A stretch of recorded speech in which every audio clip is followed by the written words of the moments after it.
ভয়ের মতো সত্যি হলো আশঙ্কা। আমার ভয় লাগিল মনে, কোন দিন দরিয়া নিব জমে। এই গানের সুরে যেমন ছিল এক ধরনের শঙ্কা, তেমনি এক বাস্তবতা এসে ধরা দিল। গানের এই পংক্তিগুলোর গীতকার বিশ্বনাথের বাউল খোয়াজ মিয়া, যার কণ্ঠে মাটির গন্ধ, যার লেখায় গ্রামীণ জীবনের টানাপোড়েন। তার কাছে ঠিকই সেই দিনেই পৌঁছায় বাংলাদেশ বেতার থেকে একটি চিঠি। চিঠিতে ছিল স্বীকৃতির ছাপ, একটি নতুন স্বপ্নের দুয়ার খোলার সম্ভাবনা। কিন্তু দুর্ভাগ্য, চিঠি হাতে আসার আগেই তিনি পাড়ি জমিয়েছেন না ফেরার দেশে।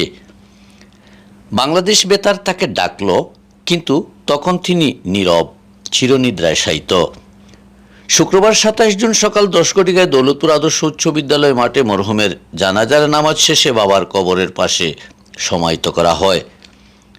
প্রচার বিমুখ বাউল সাধক খোয়াজ মিয়া বাংলা মরমী সাহিত্যের এক নিবৃত ছাড়ি, কবি ও সাধক, যিনি বাউল গান ও সুফিবাদের ভাবধারায় অনুপ্রাণিত হয়ে শত শত আধ্যাত্মিক গান রচনা করেছেন। তার গানে মানবতত্ত্ব, দেহতত্ত্ব, আত্মা, অন্বেষণ, প্রেম ও ভক্তিমূলক চেতনার প্রগাঢ় প্রকাশ পাওয়া যায়। তিনি কেবল গীতিকার নয়, তিনি একজন আধ্যাত্মিক সাধক, যার জীবন হল গানের মাধ্যমে অন্তর্জগতে পথ চলার এক অনন্য অভিযাত্রা। বাউল খোয়াজ মিয়ার জন্ম ১৯৪২ সালের ১২ মার্চ সিলেট জেলার বিশ্বনাথ উপজেলায় দৌলতপুর ইউনিয়নের দৌলতপুর গ্রামে এক সম্ভ্রান্ত মুসলিম পরিবারে। খোয়াজ মিয়ার পিতা মৌলভী আজিজুর রহমান এবং মাতা আস্তুরা বিবি। শৈশবে গ্রামের প্রাথমিক বিদ্যালয়ে তার শিক্ষা জীবন শুরু হলেও গানের প্রতি আকর্ষণ তাকে বিদ্যাচর্চা থেকে দূরে সরিয়ে দেয়। শেষ পর্যন্ত তিনি ৩য় শ্রেণী পর্যন্ত পড়াশোনা করেন দৌলতপুর সরকারি প্রাথমিক বিদ্যালয়ে। শৈশবে খুব ভালো বাঁশি বাজাতেন তিনি। সরেজমিনে গিয়ে জানা যায়, একসময় বাড়ি বাড়ি গিয়ে গান করতেন তিনি। এজন্য তার এলাকায় অনেকেই তাকে নিয়ে সমালোচনা করত, মৌলবীর ছেলে হয়ে কিভাবে গান গায়। এ সমস্ত অপবাদ নিয়েও খোয়াজ মিয়া তার আপন গতিতে বেপরোয়া হয়ে ওঠেন। ১৯৬৭ সালে ২৫ বছর বয়সে প্রথম বিয়ের পিঁড়িতে বসেন শাহ মোহাম্মদ খোয়াজ মিয়া। পার্শ্ববর্তী হাসনাজি গ্রামের হাজী মোহাম্মদ আব্দুল জব্বারের কন্যা আঙ্গুরা বেগমের সাথে পারিবারিকভাবেই বিবাহ বন্ধনে আবদ্ধ হন তিনি। বছর দুয়েক পরে মানসিক ভারসাম্য হারিয়ে সংসার বিমুখ হয়ে পড়েন আঙ্গুরা বিবি। ততদিনে জালালউদ্দিন নামে এক পুত্র সন্তানের জন্ম দেন খোয়াজ মিয়া দম্পতি। সন্তান লালন পালনের শারীরিক ও মানসিক সক্ষমতা হারালে তাদের বিবাহ বিচ্ছেদ হয়।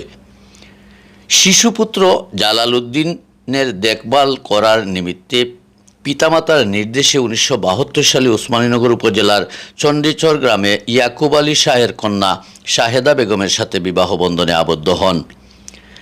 দ্বিতীয় স্ত্রী শাহেদা বেগমকে সবাই আদর করে ছুটবি বলে ডাকতেন। এই তরফে তার ৫ সন্তান জন্ম নেয়। তারা হলেন যথাক্রমে আলালউদ্দিন, হেলালউদ্দিন, দুলালউদ্দিন, সুরমা বেগম ও আকলিমা বেগম। দাম্পত্য জীবন বেশ সুখেই চলছিল, কিন্তু বিধি বাম। ১৯৮৫ সালে এক দুরারোগ্য ব্যাধিতে আক্রান্ত হয়ে জীবনের মায়া ত্যাগ করেন সকলের ছোট বিবি শাহেদা বেগম।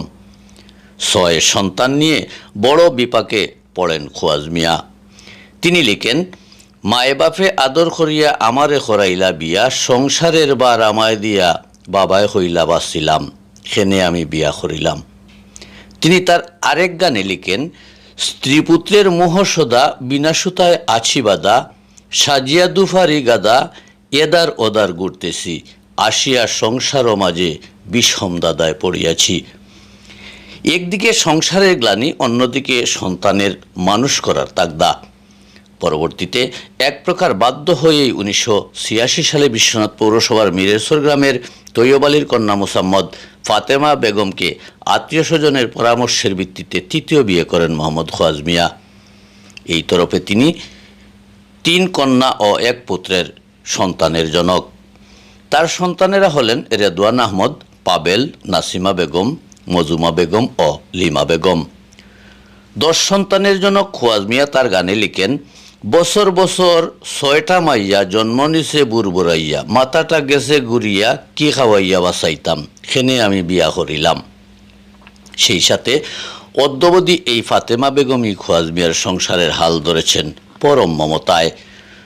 10 সন্তানকে এই মায়ের আদরের বুকে মাঝে আগলে রেখেছেন ফাতেমা।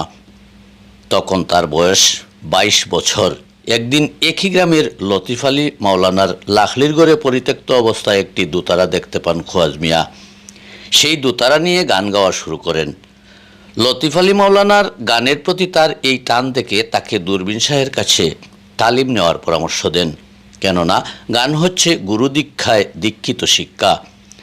লতিফ আলী মাওলানার কথা মতো আধ্যাত্মিক পথ চলার গুরু হিসেবে সুনামগঞ্জ জেলার ছাতক উপজেলায় জন্ম নেওয়া প্রখ্যাত মরমী সাধক জ্ঞানের সাগর দূরবীন শাহকে গ্রহণ করেন খোয়াজ মিয়া। তিনি দূরবীনটি লাগিয়ে তার শিষ্যত্ব গ্রহণ করেন এবং একাধারে 4 বছর পরিবারের কারোর সাথে কোনো রকম যোগাযোগ ছাড়াই গানের তালিম নেন। খোয়াজ মিয়ার মা আস্তুরা বিবি শারীরিকভাবে অসুস্থ হলে তাকে দূরবীনটি লাগিয়ে খবর দেন লতিফ আলী মাওলানার ছোট ছেলে সাখাওয়াত। পরবর্তীতে তিনি গুরু দূরবীন শাহর অনুমতিক্রমে বাড়ি ফেরেন এবং গান রচনায় ধ্যানমগ্ন হন। তিনি তার গানে লিখেন, দীক্ষা নিলে শিক্ষা মিলে, আমি যাব সেই স্কুলে, ক্ষয়দিন খোয়াজ পাগলে, যেতায় আল্লাহ রসুল পাওয়া যায়। খোয়াজ মিয়ার বয়স তখন 30 বছর। রক্ত আমাশয় রোগে আক্রান্ত হয়ে মাস দেড়েক শয্যাশয়ী হয়ে পড়েন তিনি। অসুস্থতা কেবল দীর্ঘতর হচ্ছিল। হঠাৎ এক রাত্রে স্বপ্নে দেখেন কেউ একজন তাকে বলছে, খোয়াজ, তুমি দ্রুত সাবাল শাহের কাছে মুরিদ হও। সাথে সাথে গম বাংলে খুব অস্থিরতা অনুভব করেন তিনি।